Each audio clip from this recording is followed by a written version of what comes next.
think a lot of people or a lot of other people are like, okay. Anyway. Real quick, in the case of Meg Thee Stallion and Milagro Cooper, a judge has actually ordered Meg Thee Stallion to pay an outstanding court reporter invoices for trial transcripts they previously ordered. The unpaid bills total about $15,500, including a $14,662.78 invoice from December 2 and December 2nd actually, and a $837.32 invoice from the 16th. The court has noted that the transcripts were prepared and delivered, and they're now ordering payment from Meg Thee Stallion's team by the 5th of February. This is another reminder that Meg Thee Stallion's a loser. She's a constant loser, and I hope that gumbo she keeps cooking for Klay Thompson, I hope we don't get that nigga sick anytime soon. Because if he leaves her, she'll be once again another loser again. You know, I really have no problem with Meg Thee Stallion. But Meg Thee Stallion career reminds us why she's a loser and an unrootable. Like she's...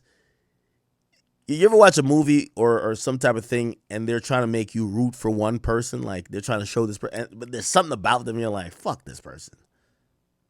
Fuck this person, you know? That's what Meg Thee Stallion is. I mean what was I looking up? So, to put it in perspective, Meg Thee Stallion sues Milagro Cooper, spends approximately maybe even up to $2 million, but I think it's safe to say, let's say over $1 million, in trying to pursue this woman because she claimed this woman defamed her. According to Meg, it was bigger than Milagro Cooper. She wanted to show bloggers and people who were reporting irresponsibly and who were paid shills and also mouthpieces for another rapper, the one she called Tory Lanez. She said that she wanted to teach someone a lesson. So she spends $1 million in legal fees. She has court appointed or actually process servers actually, but even other people. I think a sheriff showed up to my house trying to serve based on what she had going on. She wanted to do depositions with Drake. She wanted to do with Joe Budden. She wanted to do it with me. She wanted to do it with everybody. And it was basically trying to prove that Tory Lanez is the reason why people don't believe Meg is a liar. After a whopping, just to tell you how I got to that figure of, at least $1 million. Well, she hired the best and most reputable, or one of the most reputable firms in the state or in the United States. It's called Quinn Emanuel. It's one of the top 500 firms. It's very heavily heralded. It ironically is also Roc Nation's firm, even though they use like the bigger partners like Alex Spiro when they're doing their bidding. But nevertheless, the billing for a firm like that could be $2,000, $2,500, $3,000 an hour. Infamously, I told you they had me do 2 depositions. One was a 7-hour, teeth pulling session where I sat across about 7 of their attorneys virtually, and I dismantled their, false equivalencies and their false narratives step by step.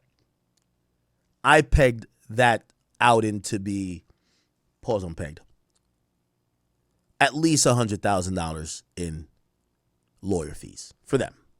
I went without a lawyer, but they wasted 7 hours of my time, which is worth something too. The point is this: they've spent over $1 million. If in a deposition of me, it took them like $100,000 to do, they sent a mariachi band at Aiden Ross's house. They probably spent, $50,000 on that. Not just that, but all the efforts to get him and question him. And then they supposedly seized some stuff from his phone. They had to go through that. There's a lot of hours that's getting paid by Meg. So the idea was that it's to teach a lesson. It's the classic Cardi B, Tasha K syndrome. We got to teach you a lesson. You're running your mouth. You got to know what you say have consequences. So she sues mainly for defamation, but there's some other stuff, including a deepfake video that Milagro supposedly helped promote, which depicted Meg Thee Stallion in a uncompromising sex position. But it wasn't her. It was actually AI. This went to court eventually after about like a year and a half, and the courts and the jury decided that that Milagro is actually a member of the media, as we all are, independent or not, still a part of the media. And because of that, defamation or a defamation claim against her is null and void unless you send proper notice to give her time to remediate and possibly remove any possible defamatory statements, actions, or publications. Essentially, what am I saying? They spent $1 million for the judge to tell them, you should have never sued her for defamation. You should have sent a cease and desist. Embarrassing.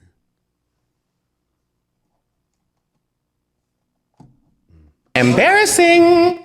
This is what it is. I was late with that one. So yeah, she spent $1 million, wasted it. But who knows? It's probably funded by Roc Nation. Jay-Z's bank account supposedly is infinite, so whatever. After spending $1 million, she was supposed to be awarded 70-something thousand. They chop off 16,000 off of it because they claim, hey, the defamation claim is null and void because you didn't send proper notice. What's left is that Milagro is held liable for promoting a deepfake pornographic image of Meg Thee Stallion, which is, outside the realm of everybody. But the award was how much was it? Was $59,000. So she spent $1 million and was awarded $59,000. Now, I'm a betting man, but I do want to talk to some of my investors in here. If you invested $1 million, wasted a shit ton of your time for damn near almost 2 years, and they take your $1 million and they gave you $60,000, what do you call that? Nevertheless, that wasn't all. The courts then come and say, oh, we're owed money too. We're owed $15,500, and that, they could push for it to be taken from the $59K, but they want payment immediately, which there's no clear notice that Milagro is even paid Meg Thee Stallion. So what am I saying? Meg Thee Stallion was one of the dumbest people in hip hop history, because she legitimately thought she could buy people to love her or believe her. When people say they believe you're a liar based on you lying before, she rejected it. She spent $1 million at least in legal fees just to be told. And this is the unfortunate thing about lawsuit happy people.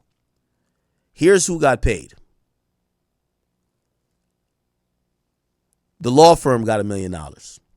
The court at least is going to get $16,000. We don't even know if Milagro will actually send the check to Meg Thee Stallion for the supposed $59,000. So again, she just paid $1,015,500 at least, with not even a moral victory in this case. Meg Thee Stallion is what we call a nimwit, an absolute retard. If you wanted to waste $1 million, Meg, you could have hollered at Big Ack. I could have spent it at the casino with Offset. Okay? Stupid shit, man. Let's keep it going. Drake has liked this picture, or this video, after news that came out about the current. So news came out about the Epstein documents and Jay-Z's name is mentioned in there along with Pusha T. I'll, be fair here and say that did come out via a unsubstantiated. It was a hotline tip, pause, from a random person. But nevertheless, it was included because that's what happened when they set up a hotline. People are reminiscing back to Jay Prince telling Drake during the battle with him and Pusha T, don't release that song. According to Jay Prince, the song was more than just a rap diss song, and it could end careers and hurt families. We've always wondered what that song got to do with. What the fuck did Drake find out? Let's play the clip of, this is an old interview, but it talked about why Drake never dropped his diss song, responding to the story of Added On. But over the weekend, you were trending because you said, paraphrasing, you said that you talked with Drake and you told him to no longer respond to Pusha T. Right. Right? Because after Pusha put out the last joint that was the called, story of Added On, you feel like it crossed the line? Yeah, definitely. I feel like it crossed the line where music was concerned. You know what I mean? The disrespect for his mother, the disrespect for his father, for 40, you know what I mean? A man is dying. I know these people, so I felt that was totally disrespectful, and I couldn't, after even speaking with Kanye, you know what I mean? Because I spoke with the brother, and he didn't want this, you know what I mean? And I saw this going in a place that I feel would have ended his career if Drake would have put out the song that he had on him, and definitely would have hurt families, and you know what I mean. And we not in it for that. You know what I mean. That's not Drake character. I ain't. We not in business to tear our brother, fellow man down. To that extent. But over the weekend, you were trending. Okay, so Drake liked this post, and it's now being alluded to by people who, was always wondering what the hell is in that song. I mean, I've always wondered. I wanted to know what the hell Drake said about this guy that was so crazy that, looked like outside forces probably encouraged him not to put it out.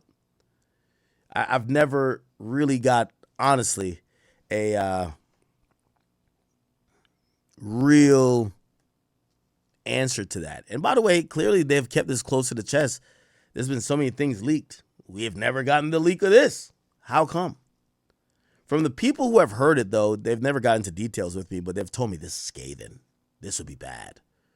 And that's as much as I've ever heard about it. But Drake liking this kind of brings up now a little bit and puts light to maybe Drake did know about what's being alleged of Pusha T and Jay-Z in this Epstein doc. Who knows? Who knows? Right? Now I kind of want to hear the song. And really, I want to hear the song, obviously, the Pusha T and the Kendricks of the world, I think they have done well in battle. Not that they weren't lyricists or good rappers, but they have came with some narratives or storytelling or information or tea that has been so captivating that people, it kind of stops the conversation. So I'm wondering, what the hell did Drake have? And I always thought that, this was a fatal flaw of Drake because he was drawing lines in the sand, or he was looking at moral lines saying, I can't do that. Nah, I can't. Oh, man, that's going to fuck up his family. And which I would think wouldn't be there because Drake is a guy who seemingly loves bringing up people's baby moms. I would think Drake don't have that line. But supposedly Drake was stopping himself. But I don't think it was because of Pusha T. I think Drake was always trying to keep it clean. Keep in mind, he came off the battle with with Meek in 2015 where, the worst things he said about Meek, it's kind of like child's play. You're getting bodied by a singing nigga. Is that a world tour or your girl tour? And it wasn't anything like, hey, you fuck kids.